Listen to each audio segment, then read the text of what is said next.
Anne of Green Gables. In the early 1890s, Matthew and Marilla Cuthbert, middle-aged siblings, who lived together on their farm, Green Gables, on Prince Edward Island, decide to adopt a boy from an orphanage to help them with their work. When Matthew goes to the train station to pick up the boy, he is surprised to find a girl instead. The girl, Anne Shirley, is an 11-year-old orphan with red hair, freckles, and a vivid imagination. She is talkative and imaginative, and she quickly fills the lives of Matthew and Marilla with laughter and excitement. Anne is initially homesick, but she soon comes to love Green Gables and the people of Avonlea, the small town where she lives. She makes friends with Diana Barry, a girl her age, and Gilbert Blythe, a boy who teases her about her red hair.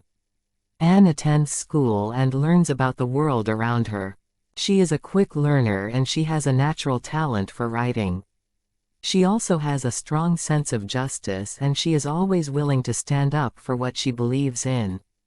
Anne continues to grow and learn in the second part of the novel. She experiences new challenges and adventures, and she makes new friends and enemies. Anne begins teaching at the local school, and she quickly becomes a beloved teacher.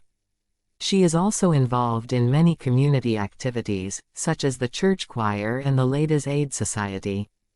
Anne's life is not without its challenges, however. She is often misunderstood by others, and she sometimes feels lonely and isolated. However, she always finds a way to overcome her challenges and find happiness. In the third part of the novel, Anne leaves Avonlea to attend college in Charlottetown.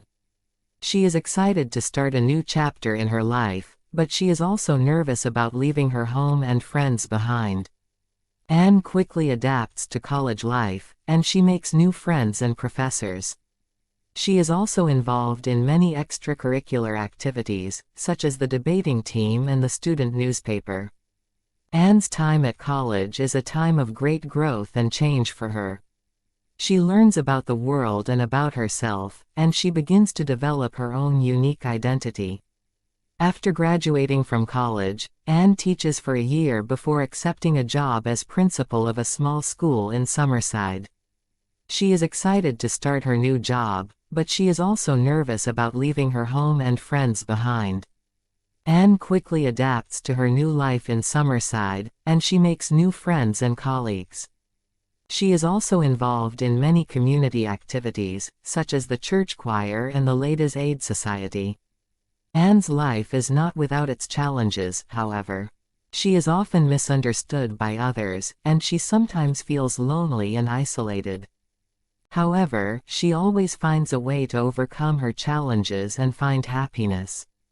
Anne and Gilbert were married in the little church at Avonlea, and they went to live in their dream house, Ingleside. Ingleside was a beautiful old house, with a big garden and a view of the sea. Anne loved it at once, and she soon made it a warm and welcoming home. Anne and Gilbert had 5 children: James, Shirley, George, Diana, and Rilla. Anne loved being a mother, and she raised her children with love and laughter. Anne also continued to write, and she published several more novels. She also wrote short stories and poems, and she became a well-known author. Gilbert was a successful doctor, and he was loved and respected by the people of Avonlea. He was also a kind and loving husband and father. Anne and Gilbert lived long and happy lives together. They raised their children, saw them grow up and marry, and had grandchildren of their own. Anne died peacefully in her sleep at the age of 80. Gilbert died a few years later, at the age of 85. They were buried side by side in the little cemetery at Avonlea.